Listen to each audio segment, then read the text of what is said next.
Donc là, je suis en train de trier les pommes de terre. On a déjà enlevé toutes celles qui étaient grosses et belles. Et là, en fait, il reste celles qui sont de tout petit calibre. Donc celles-là, d'habitude, je les garde pour les semences de l'année prochaine. Mais comme j'ai pas tout ramassé pommes de terre, celles-là, c'est encore des pommes de terre avec la peau fine nouvelle que je vais pas pouvoir garder. Donc celles-là, on va les manger. Je les mets directement là-dedans. Ça va tourner pour les éplucher tout seul. Et en fait, j'ai aussi enlevé toutes les pommes de terre qui étaient abîmées. Par exemple, celle-là, il y a des mulots qui ont grignoté dessus. Donc, je vais récupérer ce qui est récupérable et toute la partie grignotée, je l'enlève. Tout ça, c'est des pommes de terre en fait qui vont pas se garder, qui sont abîmées. Donc on récupère tout ce qu'on peut récupérer pour faire des économies entre guillemets, pour pas gaspiller toutes ces pommes de terre qui sont mangeables. Là, il y a de quoi faire 2 repas avec toutes ces pommes de terre, alors que ça, c'est des déchets. Dans le commerce, ça, ils le jettent, ils vous le mettent pas dans le paquet. Donc c'est quand même quelque chose qui se mange et dont il faut tirer profit quand vous êtes en autonomie, où il faut économiser le plus possible. En faisant comme ça vous permet de récupérer quand même une certaine quantité de pommes de terre. Sur une grosse récolte, vous allez pouvoir avoir 2 kilos environ, je pense, de pommes de terre, soit trop petites, soit abîmées. Les pommes de terre comme ça, si vous les épluchez à la main, déjà vous allez mettre très longtemps, et puis en plus vous allez enlever plus de peau au couteau que ça ne le fait avec la petite râpe exprès qu'il y a dans l'éplucheur. Voilà, j'ai 1,5 kg pile que de petites pommes de terre et de déchets sur à peu près une récolte de 5 mètres carrés qui m'a fait un panier complet, donc je dirais en quantité environ 10-12 kilos. Donc là, mon oncle il m'a donné 2 truites, donc je vais les nettoyer et ensuite on va les préparer, on va les manger à midi avec les pommes de terre. Donc là, on va cueillir un peu de basilic. Bon là, il fait un peu la tête avec la sécheresse, mais c'est pas grave. On va faire une petite sauce à l'oseille pour aller avec la truite et les pommes de terre. Là, vous avez vu, il est en train de monter en graines le basilic. Donc c'est temps d'en récolter le maximum. Donc là, je vais prendre quelques feuilles d'oseille pour la sauce. Donc là, j'ai mes feuilles d'oseille et mes petites feuilles de basilic. Là, on va prendre quelques feuilles du yuzu. Pas beaucoup, 2 ou 3 pour l'instant parce qu'il est tout petit. Donc là, j'avais récolté les oignons. Et dans les oignons que j'avais récoltés, encore une fois, je me suis retrouvée avec 6 petits oignons aussi qui étaient un petit peu abîmés et tout, qui n'étaient pas terribles. Donc au lieu de les jeter, là, je vais les consommer en priorité en fait, là, j'ai la quantité de 2 gros oignons avec ces 6 petits oignons. Et du coup, je vais pouvoir les manger, les utiliser. Et finalement, cette entre guillemets, perte de récolte n'en est pas une. Voilà. Donc là, on va enfourner à peu près 180 degrés pendant une demi-heure, 50 minutes. Je regarderai au bout de la cuisson où ça en est. Alors là, ce que j'ai mis dedans, j'ai mis des graines de courge. Donc les graines de courge qu'on utilise comme ça, qui n'ont pas d'enveloppe, ce sont des graines de courge à graines nues en fait. C'est directement l'intérieur. Vous n'avez pas l'enveloppe blanche qu'on a dans les autres courges. Donc ça va être des courges type, il y a la Lady Godiva, il y en a d'autres. Donc vous allez pouvoir prendre ce type de courge si vous voulez garder les graines pour consommer comme ça, voilà, en graines. Donc là, j'ai mis des petites graines. Il y a aussi des toutes petites graines de sarrasin que vous voyez là. Les oignons, je vous ai montré tout à l'heure. Un tout petit peu de tomates. Et là, je vais faire un petit filet d'huile d'olive dessus et le mettre au four. Et j'ai mis aussi un tout petit peu de basilic. Voilà ma petite sauce. Donc là, c'est une sauce à l'oseille. La recette classique, vous l'avez déjà sur ma chaîne. Sauf que dedans, j'ai rajouté du basilic et des feuilles de citron yuzu. Voilà. Et ça, c'est délicieux. Après cuisson. Donc nous avons la purée avec, donc ça c'est que les pommes de terre abîmées et les petites pommes de terre. Avec des oignons et des tomates, c'est pareil, c'était les oignons qui étaient le plus abîmés. Les tomates, bon c'était des tomates normales, celles-là.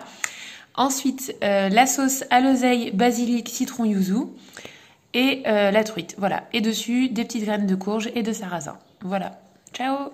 J'ai fait une bonne petite sieste et là, on va coudre ça. Parce que ça, je vais vous le montrer dans la vidéo sur la restauration de ce truc. Donc là, j'ai reçu le tissu. Il va falloir découper, faire les rebords. Et voilà, Abdel est parti me chercher la machine à coudre. Puis voilà.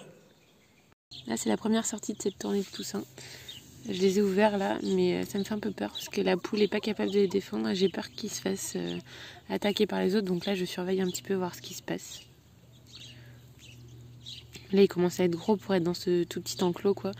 Donc il y a 2 générations différentes là-dedans. Là, il y a des plus vieux et des plus jeunes. Ils ont quand même pas mal d'écart. Hein.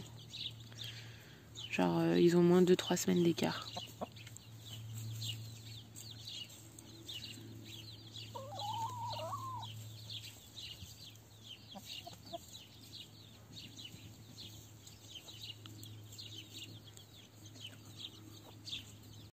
Là, le petit noir que vous voyez, il a 2 ou 3 semaines de plus que les poussins un peu plus gros que vous voyez à côté.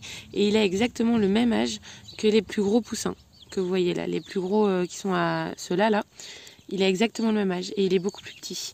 Alors je pense que lui c'est un 100% poule de soie. Donc vraiment nain. Et les autres par contre c'est des poules classiques. Donc c'est pour ça qu'il y a cette différence de taille. Mais c'est vraiment impressionnant, quoi. On dirait qu'il n'a pas grandi en fait. Et c'est le seul qui est tout noir, alors que j'ai aucune poule de soie toute noire. Hein. Elles sont toutes blanches. C'est les papouilles que tu veux, hein. C'est les papouilles. C'est les papouilles là, oui. Oui, c'est les papouilles. C'est les papouilles ça, c'est les papouilles.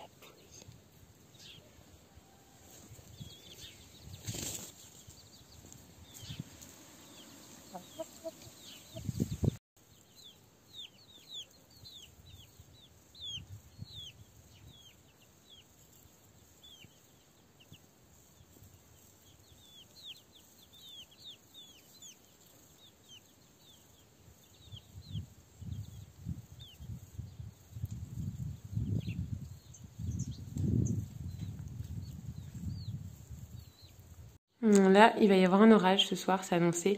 Et là, le baromètre le montre bien. Quand c'est tout en haut comme ça, que c'est sur le point de déborder, c'est qu'il y a une grosse perturbation qui risque d'arriver. Et qui arrive même.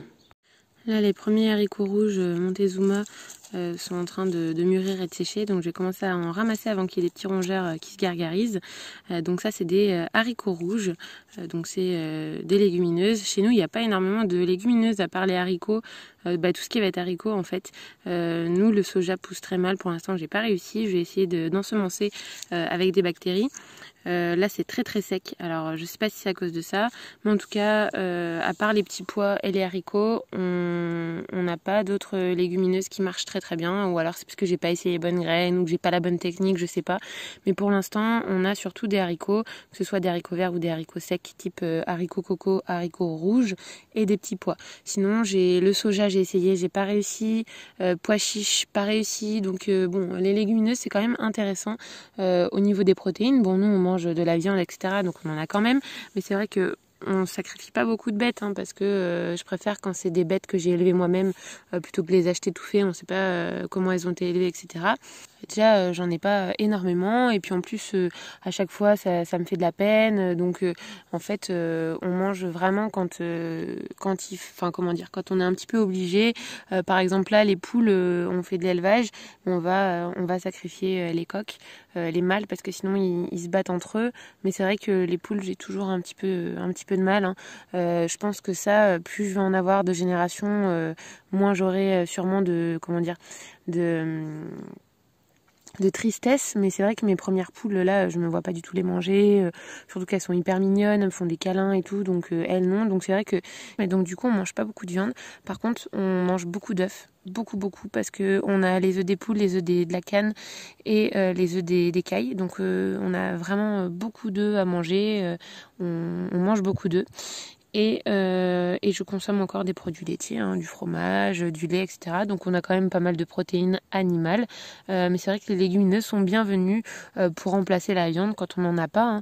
Hein. On mange, on va dire, à 80% végétal, à 17% de sous-produits animaux, œufs et lait. Œufs, lait, laitage, fromage. Et puis de la viande rapportée à l'année, ça fait pas énormément. Hein. Je dirais que rapportée à l'année, on mange même pas 5% de viande, quoi, de chair animale. Donc voilà à quoi ça ressemble, les haricots rouges Montezuma. C'est les haricots rouges que vous pouvez utiliser pour faire des chili con carne, chili sin carne aussi. Donc voilà, c'est ces haricots rouges là.